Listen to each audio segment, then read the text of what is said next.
Hi, this is Renee and Kent Miller, Right. and we are going to be covering a section in Chapter 7 of The Augmentation of Man, a Study in Renaissance, pages 146 to 148.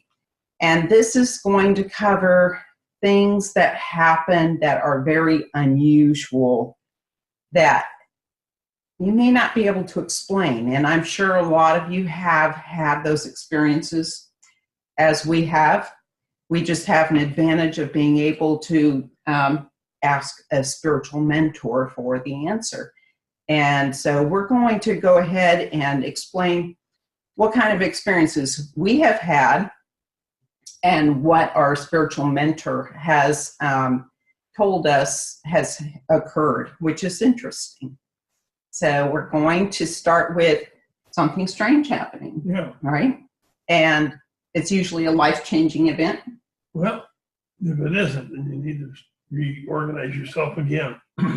So, yeah, these are events that provokes us to think about what just happened, and then it sets you on a path of exploration, right? Yeah, you have to ask a question. You have to ask, what does this mean? Why is this happening?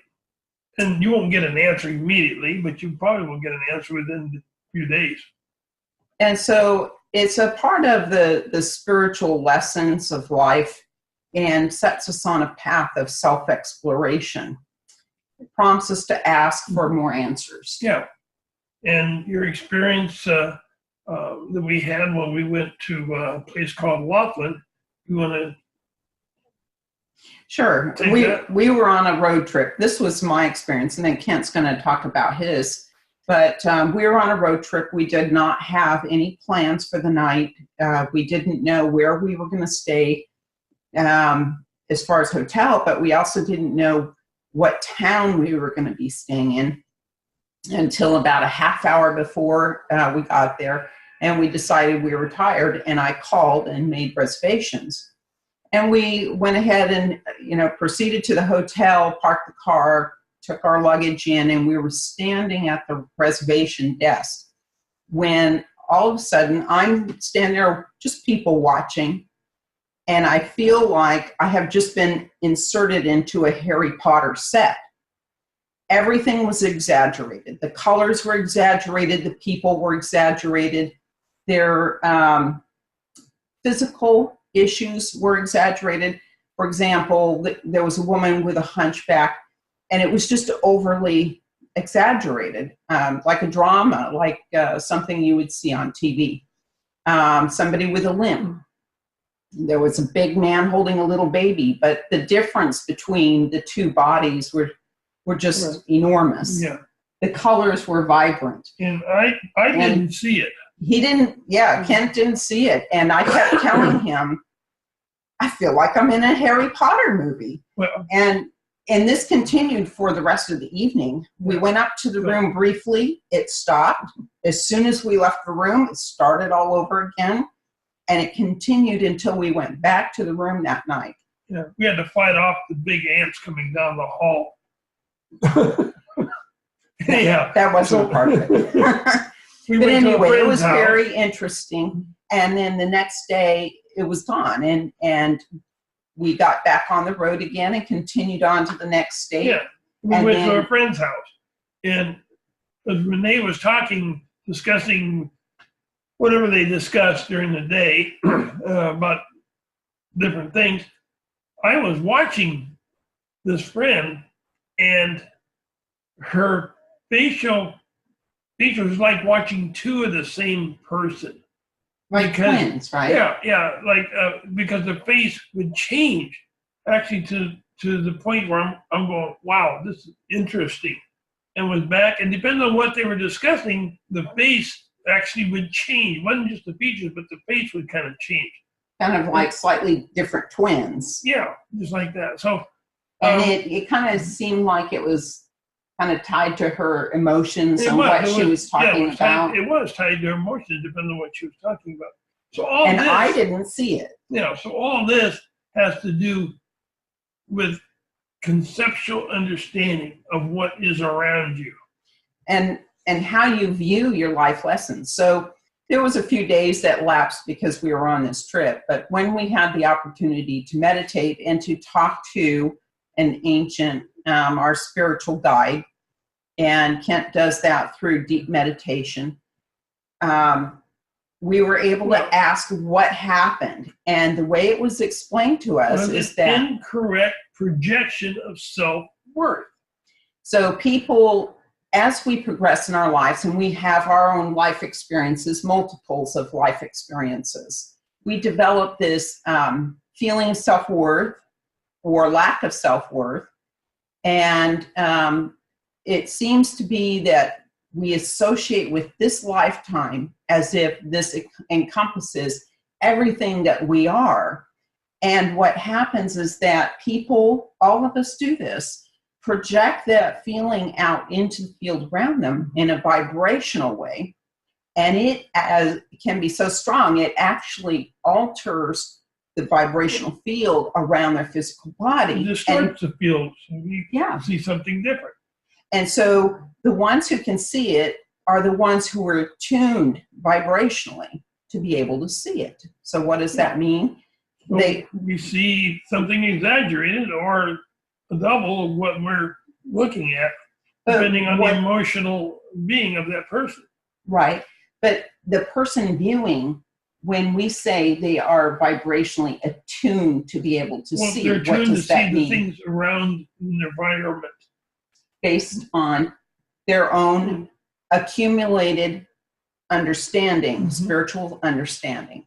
And so once you set on a spiritual path, as you learn and you grow, then you accumulate this wealth of knowledge. And eventually, as the understanding occurs with each new understanding, you get a vibrational attunement that is equivalent to that understanding. So you can have a temporary attunement, or if you really are sticking with it and you look around and you'll see a full attunement, which is a different way of seeing the environment around you. So there are some people who say they can see ghosts. Why do some people see ghosts while others cannot? And it is based on their vibrational attunement. They're attuned to be able to see based on an accumulation of a wealth of understanding from past events.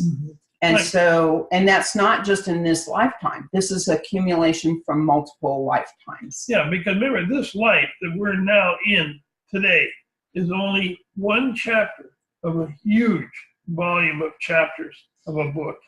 So we tend to look at ourselves in, this lifetime as in, I am a nurse, this is what I do, this is my name, this is my family, this is who I associate myself with, this is who I am. And these are all the events that have happened in my life that have influenced me, and I'm projecting that out into the field around me, distorting the field, and someone who is attuned to be able to see can actually see that distortion in the field. So can we get stuck in the title we want to put on ourselves, whether it be fire person, firefighter, nurse, engineer, whatever, and we don't see, when we do that, we get narrowed into that particular job title, we don't see who we really are. And it seems to be tied to ego and to our self-worth. And so a lot of people lack self-worth, and then the ego takes over to compensate for that lack of self-worth. And I would have to say, and I'm sure you would agree, that our self-worth is really in the sum total of understanding that we carry with us. That is how the universe looks at it. And we are much bigger than this life expression. So we have many, many, many past lives and accumulation of knowledge and understanding. And at a soul level, it is a much bigger expression of who we are than this one little lifetime. You got to remember, we're here, and our existence here is much, much bigger than we think it is. our soul existence. Yeah, and it's much bigger. And our why we're here is much bigger. We tend to not realize why we're here. We don't pay attention. Because we've lost the rule book to life, we tend to waste a lot of time either chasing our tail around in nonsensical motion. Chase our titles. Chase titles, chase our egos. What we're here for is all about the learning. And so it's non-judgmental. It's just about what you have learned. So we don't have to feel lack of self-worth from things that have happened to us in the past or decisions that we've made, as long as we are learning and progressing forward. And this whole thing is not a chastisement. It's to help you learn, to understand why you're here and to help you learn. And with that, I want you to turn to pages 146 and 148 and see how much you understand of the book of the Augmentation of Man.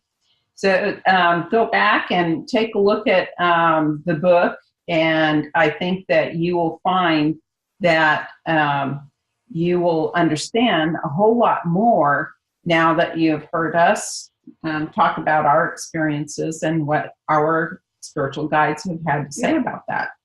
So with that, hope you have a great week. Thank you for joining us. Peace be with you on your journey to enlightenment. Thank you. Bye.